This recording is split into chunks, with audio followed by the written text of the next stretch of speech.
Many Nigerians heave a sigh of relief to have made it to the end of 2020, a year which tested the tenacity of Nigerians and was a litmus test for key institutions of government, including the federal legislature. Several events and concerns defined 2020 in Nigeria, but none as significant as the COVID-19 pandemic, NASS protest, economic challenges and insecurity. For many, the response of the federal legislature to these issues was critical and forms the basis for analyzing it in 2020. In January 30th, 2020, COVID-19 was mentioned in the Senate for the first time in a motion by Senator Chukwuka Utazi asking the government to take preventive measures to ensure that the virus does not make its way into the country.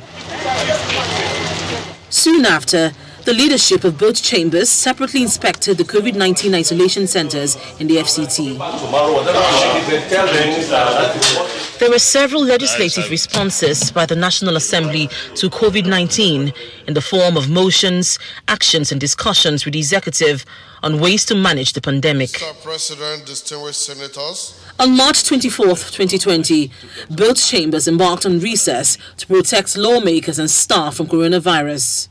The real challenge for the COVID-19 response is the shutdown of the National Assembly itself, especially during a period where they should not have shut down.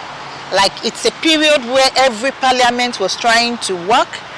In different parts of Africa, you find people actually resorting to e-parliament, different form of e-parliament. Well, we set up committees. That we are not on plenary does not mean that operations, things we are not working, committees we are not working. Insecurity in the country took preeminence in debates in the Senate and House of Representatives throughout 2020. The upper chamber set up an ad hoc committee to find solutions to the security crisis. But the security crisis persisted, and legislators faulted the executive for not implementing the recommendations in the report. Lawmakers in both chambers repeatedly called for the sack of the service chiefs, and members of the House of Representatives finally resorted to inviting President Buhari to brief them on the security crisis. In the country. That's why it's a motion of urgent public importance. The request was not honored. So the National Assembly has really done nothing in terms of auditing. That's their job. Audit the war against terror. Now what does that mean? That means that you can't do that by simply calling the service chief to come and tell you what they do. No.